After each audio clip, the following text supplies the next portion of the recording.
high school was closed to consolidate. There was a movement by the Board of Education and citizens of Bladenboro and Bladen County to close all of the smaller high schools and consolidate them into one high school. We didn't have our school anymore. We lost a lot. We hated to lose our school. We fought for it, but we didn't win. We fought for it twice. We won the first time, but the second time we didn't. They took our high school away from us. The way I feel about it. I mean, we needed it in our town, and all small towns need their schools. I think there was a sense of pride in the feeling that this was our school. This was the Bladenboro school, as opposed to a more generic name like West or East or South. Or, you know, it's still our school, but it isn't as personal as it was when it was all here. We were going to consolidate schools. There's precious little we could do to combat it. So there was certainly no funding available from the county on that scope. It had to be state money. I couldn't believe it. I could not believe it. I didn't want it. I could understand why they wanted it, because they talked of all these great things that would be available for our kids, but I don't see it. And I wanted it to stay small. I wanted my daughter to have some of the same experiences that I had, and have the good memories that I had.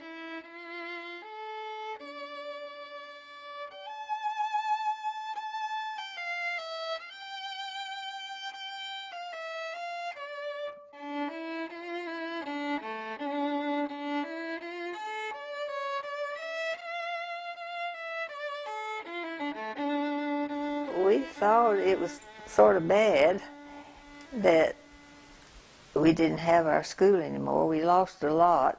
You know, when you've got a school in the community that you're dealing with, it's a good activity.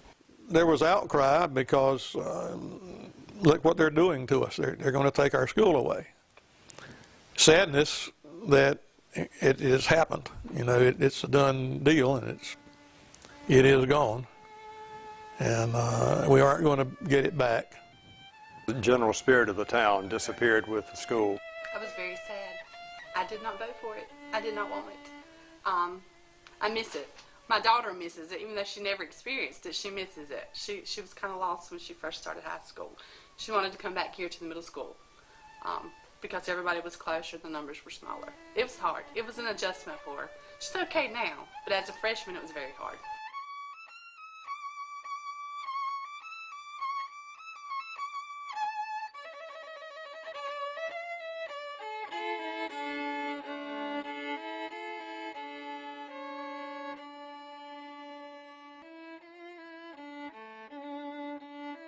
Big's always better according to them. And big is good. You have a lot of opportunities that you don't have with the smaller schools, but on the other hand, you get a lot more hands-on activities with the smaller schools. They lost the impact of the small school. You know, with the small school, you know everybody, and the faculty knew the families, the students, parents, etc., and that's always good. I think there is more opportunities, but I think the numbers are too big. I think the numbers are too big, and the relationships aren't there with the students and with the teachers. I don't think the relationships are there like the relationships that we had. The classes are too large. I think they need more teachers. I think they need more space. I don't think they have enough space, even though the high schools are big. I don't think they're big enough if you're going to have all those many people in there. Of course, you know, we know that change is inevitable. Few things can remain eternally as they are or were. But there was still some sadness, and you know, sometimes we want things that aren't practical for us, and maybe that's what's going on here. Maybe you've heard people say when something new is proposed, we ain't never done it that way before. You know, that's a human feeling, I suppose, that people have. I don't know that would be a truism that every town should have its own school. But where practical, I think there are advantages to it. Again, because you can say it's our school, and I suppose that pride in something generates more willingness to work in it or for it than if you don't have pride in it. And the high school is now consolidated into a school with, it's called West Bladen High School. And this is now the Bladenboro Middle School, but we're still the Bulldogs.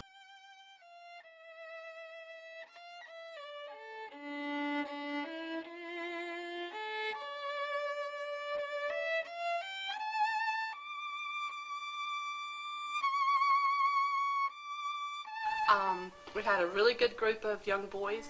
They did win the state championship in basketball. They were able to get their championship rings. School got behind them and they got their championship rings. And I think that's the first time ever, wasn't it, that the Knights had won a state championship in basketball. So that was good. That was great. And I think that kind of helped get the school spirit up a little bit. 20 years from now, they can expect a thriving community with civic activities, family activities, a place where you can buy your groceries, shop for dry goods, and work a decent, good-paying job. Came back and started teaching here in Bladenboro High School. The principal who was here when I was a high school student hired me as a teacher. Very grateful for that. That is happening now with some of our people that have grew up in Bladenboro. They left and did things in other parts of the United States and even the world. And some of those are beginning to come back. And that's some of the emphasis on Bladenboro. They remember what it was when they grew up here, and they have been off, and now they are wanting to come back. I see it becoming a bedroom community for large industry that may come into the area.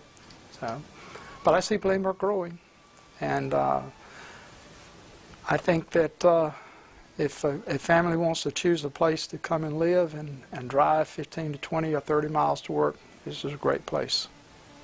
It's been a wonderful life in Bladenboro. Enjoyed every minute of it. People remark that, Eddie, you never missed school. And I didn't. I think I missed 3 days in 39 years. So I really enjoyed my work here with the faculties and with the students. Love them all. Bladenboro is a town of wonderful people. The best of the small towns. I came to Bladenboro and I don't want to go anywhere else.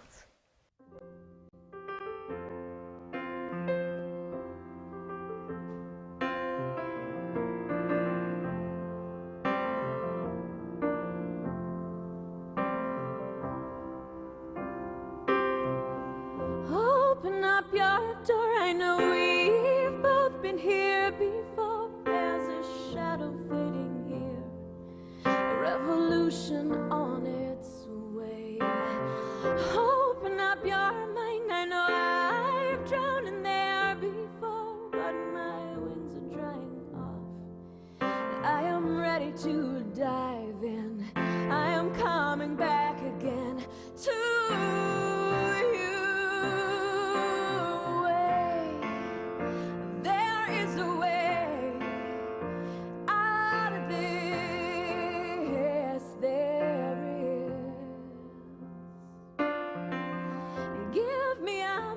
try to explain myself to you. I am the girl who's always with you, the one who's always watching.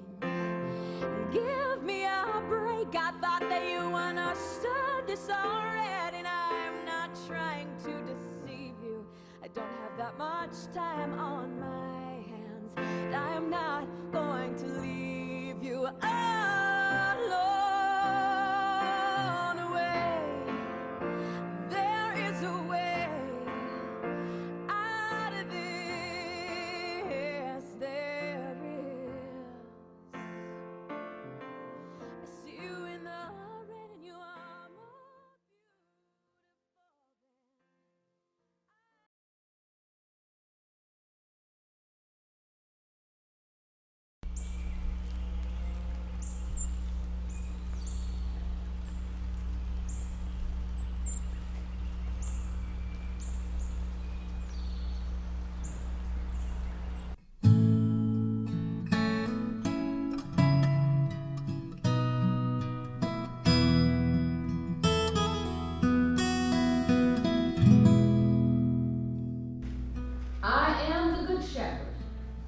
The good shepherd lays down his life for the sheep. The hired hand, who is not the shepherd and does not own the sheep, sees the wolf coming and leaves the sheep and runs away. And the wolf snatches them and scatters them. The hired hand runs away because the hired hand does not care for the sheep. I am the good shepherd. I know my own and my own know me. Just as the Father knows me, my own know me, and I know the Father. I am in a beautiful small town, a small town that cares for each other, a small town that struggles and suffers because of the economic conditions, but that comes together and supports each other and loves each other, and that we can do even more of that if we work together. And I think that that's part of what has been happening in this town. We're part of the STEP community, the small town economic program, and we're looking to improve things in the town so that folks are proud of the place that they live and they feel like there's a connection between them and the government of the town and just neighbors in general.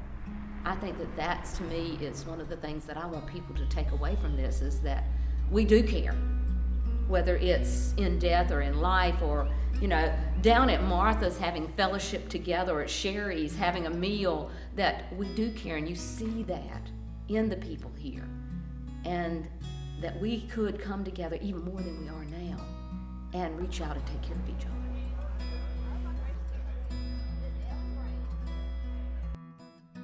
For the Star Church, I was the very first female pastor, and I think there might have been some concern because I knew when I came in, the chair of my pastor parish committee, he says, now you need to understand, not everybody's excited about this because you're a woman.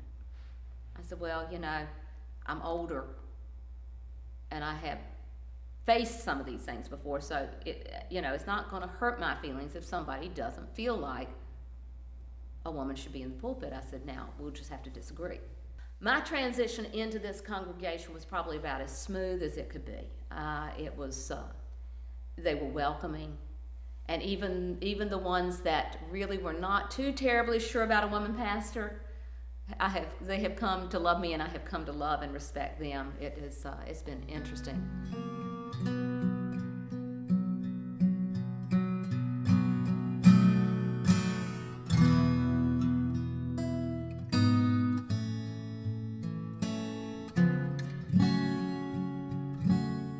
As far as our outreach, I feel like, in particular, we have an outreach here to the Star community within the city limits, but not limited to the city limits. This church, I think one of their passions is feeding the hungry. And if you saw the sign as you came in out front, we served at the food pantry this past Saturday. And we take our rotation among, 12 churches. I don't know how many we've got that actually serve, and we take our Saturdays to serve at the food pantry. We got over there Saturday, and there was always a list to tell us what to give out based on what is in the pantry.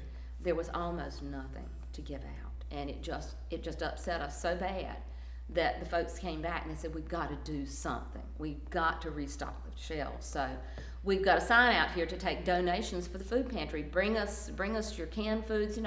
Just about anybody, not everybody, but just about anybody could bring a can and put in the bin.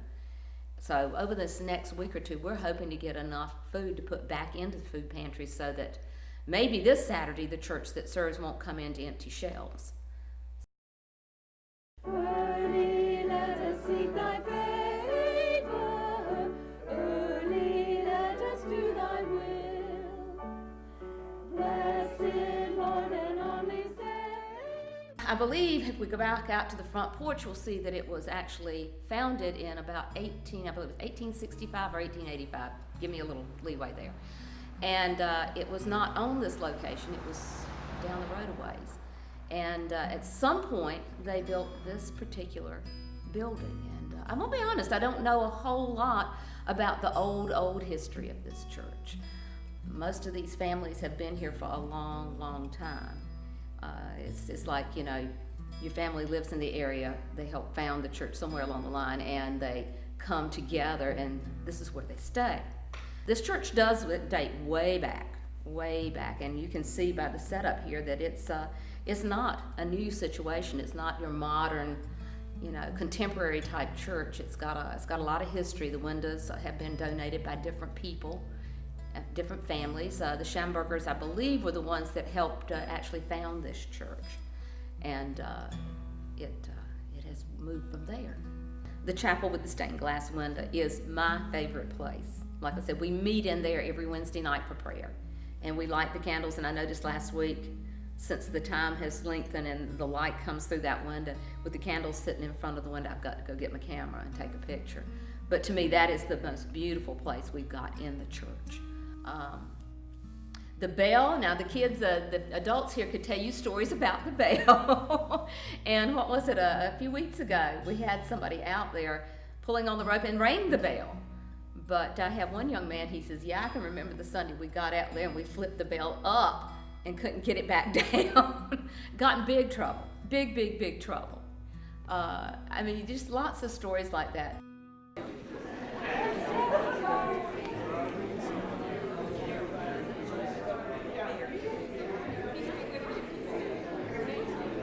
One of the biggest blessings that I've seen here, last fall we did what they call Second Harvest Mobile Food Pantry.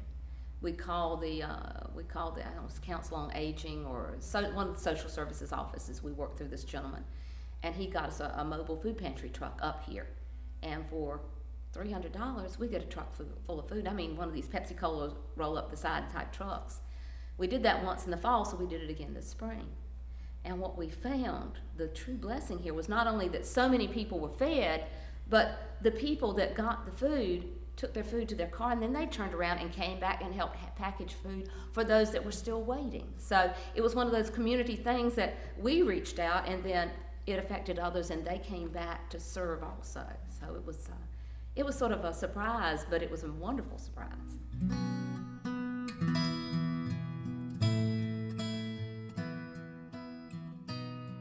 3 adults and 1 nursery, younger age children's Sunday school.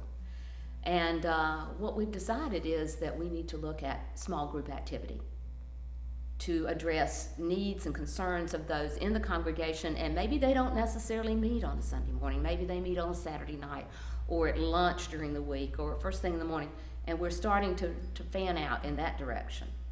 We have a choir that meets on a weekly basis.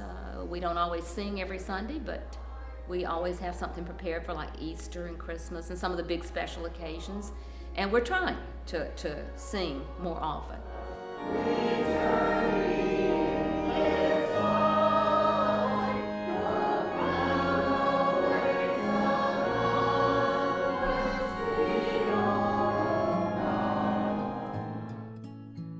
The first time we got the food pantry truck, we were a little disappointed.